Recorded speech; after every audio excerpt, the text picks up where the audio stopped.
বিশ্বের মোট খনিজ তেল ও তরলীকৃত প্রাকৃতিক গ্যাসের 20% যাতায়াত যে পথ দিয়ে সেই হরমুজ প্রণালী এখন যুদ্ধের এক বিপজ্জনক ময়দান।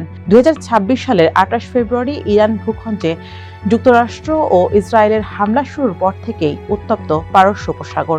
সংঘাতের শুরুতেই কৌশলগতভাবে গুরুত্বপূর্ণ এই আন্তর্জাতিক জলপথটি বন্ধের ঘোষণা দেয় তেহরান। ধাক্কা খায় বিশ্ব জ্বালানি বাজার, শুরু হয় নজিরবিহীন অস্থিরতা। গত এপ্রিলে পাকিস্তানের মধ্যস্থতায় যুদ্ধবিরতি আলোচনা কিংবা জুনে যুক্তরাষ্ট্র ইরানের সমঝোতা স্মারক কোনো কিছুই স্বাভাবিক করতে পারেনি হরমুজ প্রণালীকে। বারবার যুদ্ধবিরতি ভাঙা এবং পাল্টাপাল্টি হামলায় স্থবির হয়ে পড়েছে বিশ্ব বাণিজ্যের অন্যতম মূল এই ধমনী। যুদ্ধ শুরুর পর 167 দিনে যেখানে স্বাভাবিকভাবে হাজার হাজার জাহাজ চলাচল করার কথা, সেখানে গত 13 আগস্ট পর্যন্ত পার হয়েছে মাত্র 3,371টি জাহাজ। অর্থাৎ এই আন্তর্জাতিক সমুদ্রপথে নৌযান চলাচল নেমে এসেছে মাত্র 20%। হরমুজ প্রণালীতে আর আগের মতো অবাধ যাতায়াতের সুযোগ নেই। এখন প্রশ্ন উঠেছে, চরম অনিশ্চয়তায় ঘেরা এই জটিল অবস্থায় কি তবে হরমুজ প্রণালীর নতুন বাস্তবতা? যুদ্ধের আগে দিনে প্রায় 100টি আন্তর্জাতিক জাহাজ হরমুজ প্রণালী দিয়ে অবাধে চলাচল করত। কোনো একক দেশের পূর্ণ নিয়ন্ত্রণ ছিল না এই প্রণালীতে। কিন্তু সংঘাত শুরুর পর পরিস্থিতি নাটকীয়ভাবে বদলে যায়। যেমন 5 May Iran Persian Gulf state authority গঠনের পর 7 মে একটি জাহাজও হরমুজ প্রণালী অতিক্রম করেনি। অন্যদিকে জুনে সমঝোতা স্মারক স্বাক্ষরের পর 24 জুন পর্যন্ত 78টি জাহাজ প্রণালীটি পার হয়েছে, যা যুদ্ধ শুরুর পর থেকে একদিনে সর্বোচ্চ। কিন্তু বর্তমান উত্তপ্ত পরিস্থিতিতে স্বাভাবিক সমুদ্রপথ বদলে গেছে জটিল 4 রুটের গোলকধাঁধায়। প্রথমটি হলো প্রিওয়ার বা যুদ্ধপূর্ব ঐতিহ্যবাহী পথ। প্রণালীর ঠিক মাঝখান দিয়ে যাওয়া এই রুটটিকে গত 9 এপ্রিল ডেঞ্জার জোন হিসেবে ঘোষণা করে ইরান। পানির নিচে মাইন পুঁতে রাখার খবরের পর ঝুঁকি নিয়ে এখন পর্যন্ত 287টি জাহাজ এই পথ ব্যবহার করেছে।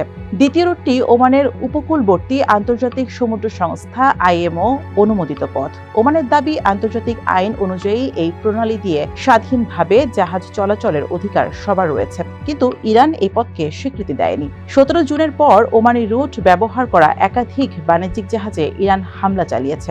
ফলে চরম ঝুঁকির মধ্যে এ পর্যন্ত মাত্র 232টি জাহাজ এই পথ দিয়ে গেছে।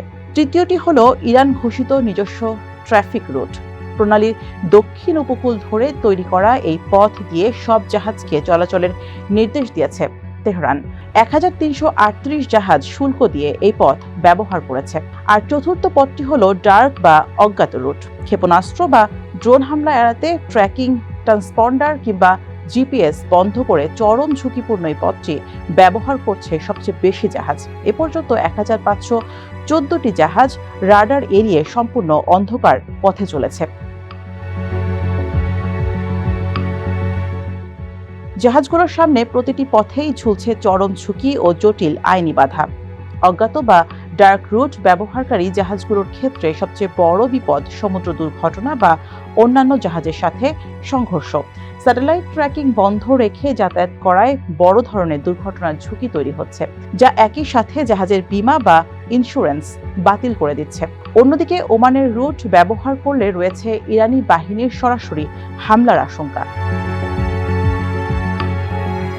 সবচেয়ে বড় বিতর্ক তৈরি হয়েছে ইরানের নিজস্ব ট্রাফিক রুট নিয়ে। মে মাসে Tehran Persian Gulf state authority বা PGSA গঠন করে এবং এই পথ ব্যবহারকারী জাহাজগুলোর কাছ থেকে মোটা অঙ্কের ফি আদায় শুরু করে। প্রতিটি তেলবাহী ট্যাঙ্কার থেকে সর্বোচ্চ $20 লাখ বা প্রতি ব্যারেল তেলে প্রায় $1 পর্যন্ত চার্জ নেওয়া হচ্ছে। যুদ্ধের আগে প্রতিদিন 20 মিলিয়ন ব্যারেল তেল এই প্রণালী দিয়ে পরিবাহিত হতো। সেই হিসেবে এই রুট নিয়ন্ত্রণ করা তেহরানের জন্য অত্যন্ত লাভজনক একটি ব্যবসা। তবে এখানে রয়েছে নতুন আন্তর্জাতিক আইনি অর্থনৈতিক ঝুঁকি। যুক্তরাষ্ট্র ইতিমধ্যে ইরানের এই সংস্থা PGSA এর উপর কঠোর নিষেধাজ্ঞা আরোপ করেছে। ফলে যেসব শিপিং কোম্পানি বা জাহাজ ইরানকে ফি দিয়ে পারাপার হচ্ছে, তারা পরবর্তীতে সরাসরি মার্কিন নিষেধাজ্ঞার মুখে পড়ার ঝুঁকিতে রয়েছে। 1968 সালে আন্তর্জাতিক সমুদ্র সংস্থা রুট নির্ধারণ এবং 1974 সালে ইরান ও ওমানের মধ্যে জাতিসংঘে স্বাক্ষরিত সমুদ্র সীমা চুক্তির মাধ্যমে যে স্থিতিশীল ব্যবস্থার সূচনা হয়েছিল তা আজ ধ্বংসের মুখে। একদিকে যুক্তরাষ্ট্র ও ইসরায়েলের সাথে ইরানের ক্ষেপণাস্ত্র বিনিময়, অন্যদিকে ওমানের সাথে সমুদ্র সীমা নতুন করে নির্ধারণের কূটনৈতিক প্রচেষ্টা, সব মিলিয়ে হরমুজ প্রণালীতে তৈরি হয়েছে অভূতপূর্ব অস্থিরতা। বৈশ্বিক বাণিজ্যের সুরক্ষায় কোনো স্পষ্ট সমাধান এখনো দৃশ্যমান নয়।